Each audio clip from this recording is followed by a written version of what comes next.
Hi, it's Phil Kerner, and I'm the Tool and Die Guy. Welcome to Tool Room Tuesday. It's February 12th, 2019. Again, this program is being sponsored by Industrial Sales and Manufacturing right here in Erie, Pennsylvania. Please check them out at ismerie.com. And if you really want to be a good guy or gal, send them a note saying, I appreciate the sponsorship. It's a really cool shop. Been there for 13 years now, and nice, clean, warm, dry, ISO 9002, certified, good place. So again, thank you to ISM for bringing Tool Room Tuesday to life. So tonight's topic, about a year ago, we have this thing in town called Career Day, which is awesome. And last year I got invited to speak on manufacturing, tool making, machining.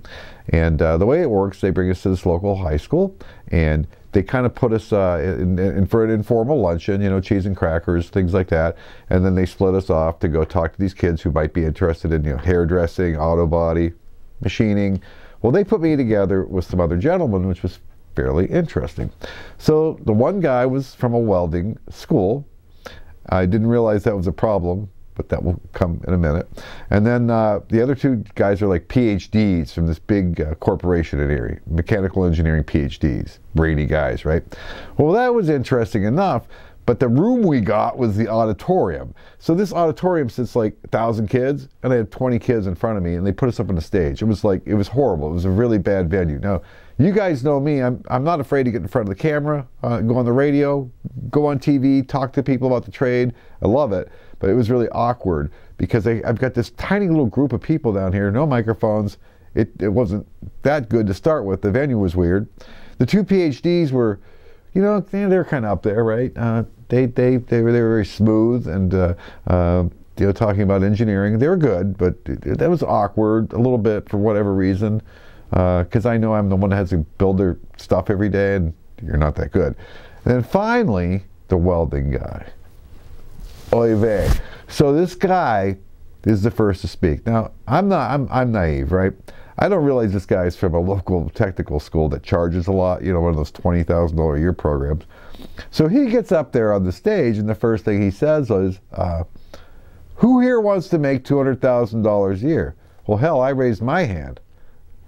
So he went on for 15 minutes with these astronomical, crazy numbers that nobody's ever going to make unless you're like welding nuclear submarines in the North Sea, at 30,000 feet.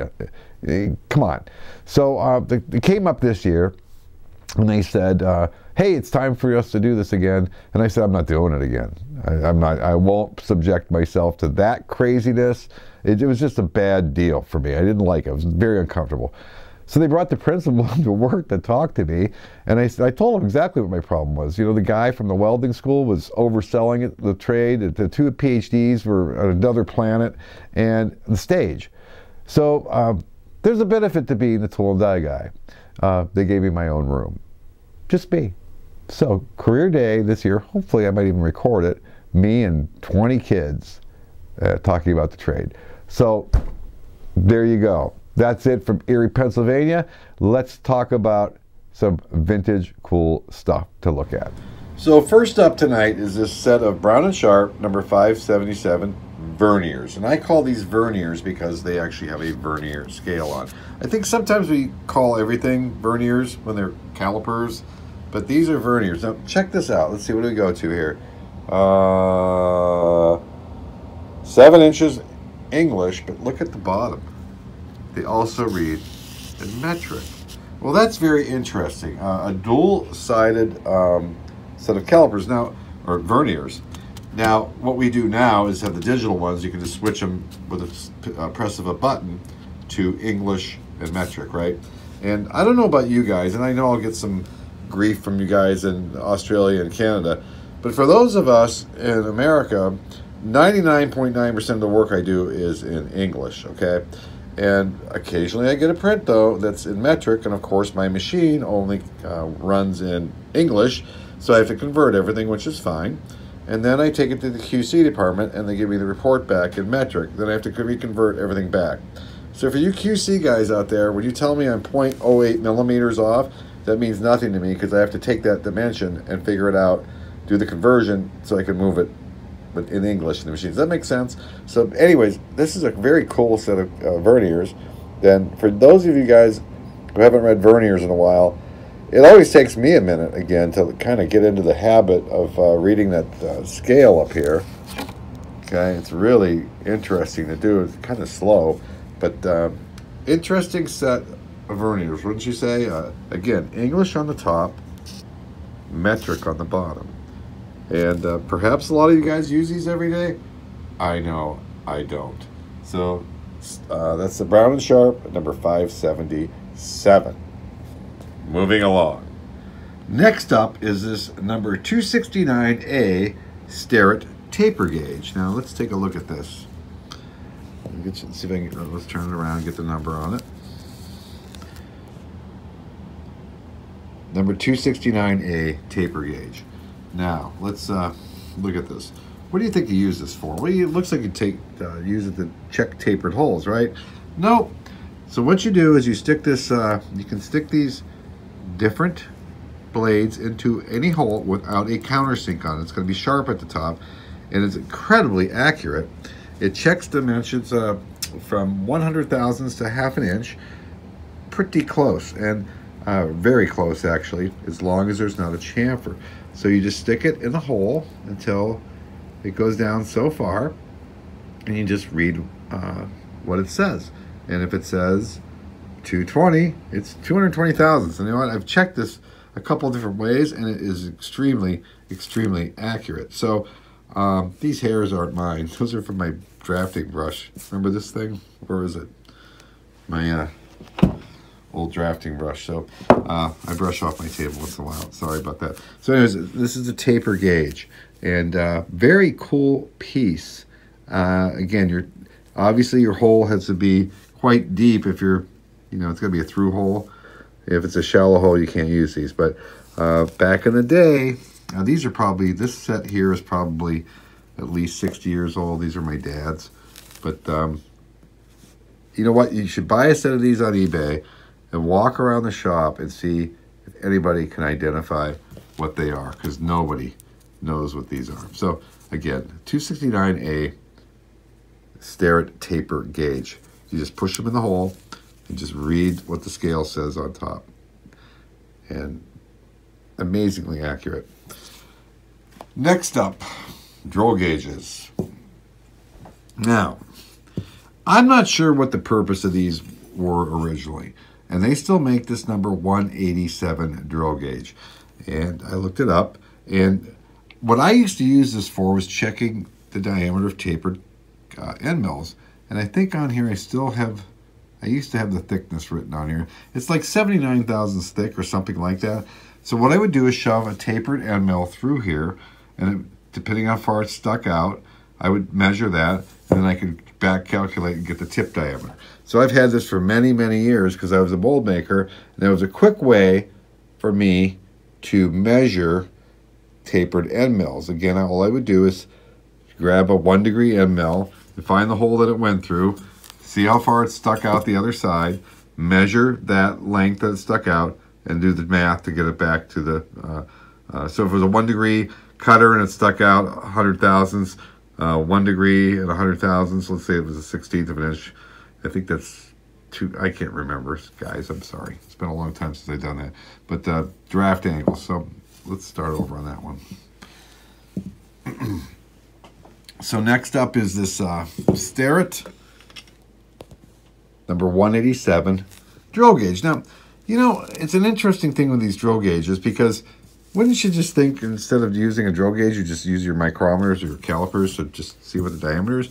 I think these were made more for checking, they also call them wire gauges.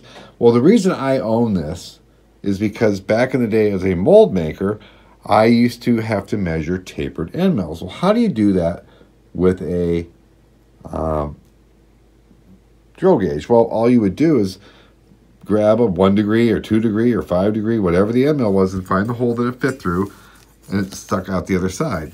And you just measure what was sticking out and do the math, right? So if a 10 degree cutter is sticking out 100 thousandths, you would just do the trig and find out the diameter. So that's what I really use this for, was a quick check to find the tip diameter of a tapered cutter or tapered end mill. Okay, now interestingly enough, years ago I came across this, not years and years ago, but a few years ago. Now, speaking of drill gauges, this is the Starett number 286 drill gauge. So let's take a look at this thing. It says 1925 on the back. That's how old this thing is. Believe me, they're not $19.25 anymore. Let's get this thing out of here. Wow. That's pretty small. It goes down to 13 thousandths. A number's, I think it's 13 thousandths. 26, 28, down at the bottom. A number 80, 13.5 thousandths. Let's see if we can get that right there. 13.5 thousandths. So that's a drill gauge. That is tiny. All right. So interestingly enough, if I were to take this, oh, one more. One more. What do you think this is used for? No, you got a lot of smart guys out there. Some guys will know what this is used for. Well, this is a Starett. Let's see here. This is a rule clamp. And this is a number 296, I think. Let's just get that straight here. Number 299. I'm sorry, I can't read my own writing. Number 299 rule clamp. And what you do with this is you can grab any rulers, no matter how big or wide they are, and clamp them together using these handy dandy screws here, and you can take two 12-inch scales and make a 24. You could take two 36s and make a 72. You could take a 12 and a 36 and make a 48. You know, I do use this once in a while, but boy, this is a piece of work, and they still make these. That's the thing I love about Starett. Number 299 rule clamp. And all it does is you push your ruler in there, use the two clamps, and they can be different size rulers, which is awesome, or rules, scales, whatever you want to call them. But that's how that works. So there is the clamp, the roll clamp, and there you go, two very different scales attached to it. A 6-inch Starett and an 18-inch Mitutoyo. Very different thicknesses, and they clamp together beautifully. There you go. That's how you turn a 6-inch scale and an 18-inch scale into a 24-inch scale. Pretty cool. Now, if we take this, and this, that'll all easily fit in the palm of my hand tonight. That is $376 if you buy them new. Let's see, this is still being sold for the roll clamp is $84.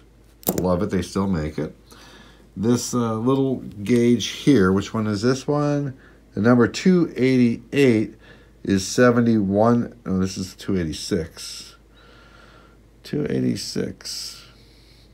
Don't see a price on that. The 187 is 75. This one's 71. And of course, the taper gauge is $146. So again, you're looking at right there, $376 worth of tools that I could totally take like this and put in the palm of my hand. So welcome to manufacturing, welcome to tool and die making, all fun stuff, and it's all good stuff. It's all Starett, and it's lasted forever. Good stuff.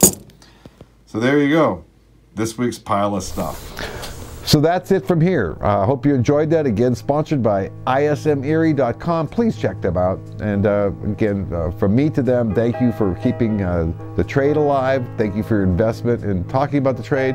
And again, as always, if you'd like to join me on my life adventure over at thetoolanddieguy.com for the first time ever, I'm offering monthly memberships. You can just get in there for a month. And if you can digest 350 videos and download all the stuff, just unsubscribe in a month. There's a 2 for 3 special if you just buy 2 months, you get 1 month free, or you can just buy the lifetime membership. Best value. So check it out. And again, I am Phil Kerner, the Tool and Die Guy. This is it from Erie, Pennsylvania. We'll see you on the next Tool Room Tuesday.